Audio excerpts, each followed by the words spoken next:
Magandang umaga, Luzon, Visayas at Mindanao. Ako si Princess Jelly Salinas, ang iyong weather forecaster for today.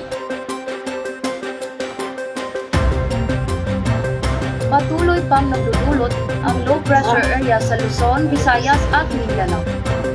Huling namataan ang LPA or low pressure area sa Bohol at posible itong umakyat sa Palawan sa darating na linggo bago lumabas ng ating bansa.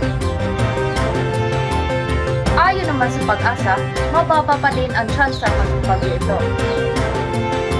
Sa Palawan naman, makakaranas pa rin tayo ng paminsan-minsan na ulan.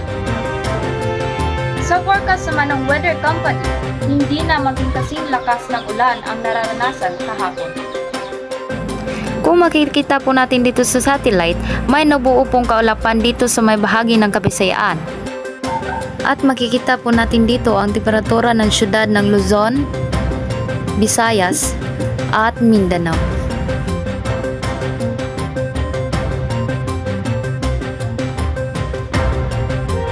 Siyaring araw ay sisikat ng 5:27 AM at lulubog ng 6:25 PM.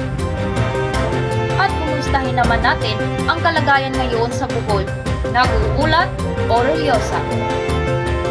Aureliosa, ano nang balita dyan? Maraming salamat, Princess Jelly Salinas.